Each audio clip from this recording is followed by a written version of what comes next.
जय माई की।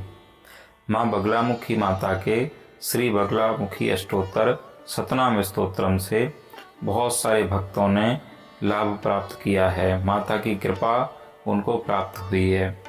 लेकिन कुछ साधकों के ऐसे प्रश्न भी आए हैं कि क्या हम बिना गुरु दीक्षा के श्री बगलामुखी अष्टोत्तर सतनाम स्तोत्रम का पाठ कर सकते हैं। और कुछ ने तो यहाँ ये भी कहा है कि उन्होंने बगलामुखी अष्टोत्तर सतनाम स्तोत्रम का पाठ किया है लेकिन उससे कोई लाभ हुआ नहीं। तो ऐसा कैसे हुआ, इसमें हम ये जानेंगे कि ऐसे दो सूत्र मैं आपको बता रहा हूँ जो मैंने स्वयं अनुभव किए हैं, और मैं चाहूँगा कि आप भी इन सूत्रों को अनुभव करके अपने जीवन में लाभ प्राप्त करें। इन दो सूत्रों को आप अपनी साधना में सम्मिलित जरूर करें, जिससे आपको लाभ प्राप्त होगा। पहला सूत्र है श्रद्धा।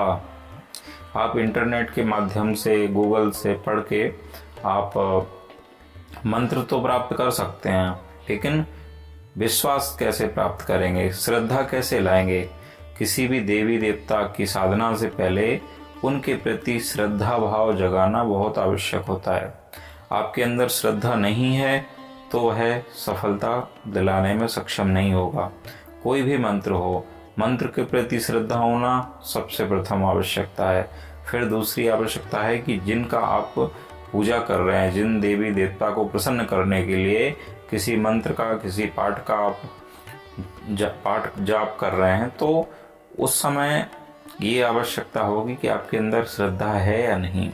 तो सबसे पहले श्रद्धा प्रकट करनी होती है, हमें भरोसा रखिए। फिर दूसरा होता है सब्र। हम पाठ तो करने लगते हैं, हमें कोई मार्गदर्शक मिल गया, कहीं से हमने कोई पाठ प्राप्त कर भी लिया। अब सबसे बड़ी समस्या होती है कि हम चाहते हैं जल्दी से जल्दी हमको उससे लाभ प्राप्त हो जाए।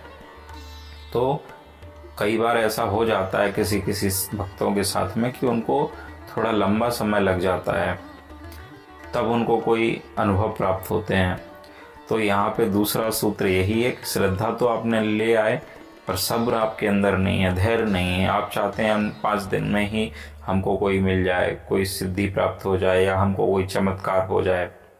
और क्योंकि माँ तो अंतर्यामी है, सब कुछ जानती हैं, सब कुछ कर सकती हैं, उनके लिए कोई बड़ी बात नहीं है। वो चाहें तो पहले दिन ही भक्त से प्रसन्न होकर उसको आशीर्वाद दे दें, और वो चाहें तो वर्षों में भी प्रसन्न ना हो। तो यहाँ पे हमें क्या करना होगा, सब्र से काम करना होगा, धैर्य हमें जरूरी है। हमें भरोसा होना चाहिए कि माँ हमारी प्रार्थना एक ना एक दिन अवश्य सुनेंगी। तो जो मैंने अपने जीवन में अनुभव किया है कि श्रद्धा रखना सबसे बड़ी बात है। पहले श्रद्धा रखिए किसी मंत्र के प्रति, किसी भी पाठ के प्रति, और फिर सब्र, धैर्य, अपने पाठ को नियमित रूप से करते जाएं बिना ब्रेक के, और जब तक माता की कृपा प्राप्त ना हो तब तक उस पाठ को बंद ना करें। लेकिन लोग ऐसा नहीं करते, 5 दिन, 7 दिन, 10 दिन पाठ करेंगे और फिर सोचेंगे इस मंत्र से हमको कोई लाभ नहीं हुआ, इसलिए इस पाठ को हम बंद कर देते हैं। तो ऐसे नहीं करना चाहिए। आपको पहले श्रद्धा जगानी है उस पाठ के प्रति, और फिर धैर्य रखते हुए उस पाठ को निरंतर करते रहना है। और मेरा भरोसा है कि आपको निश्चित तौर पर उस पाठ से लाभ होगा। जय माई की।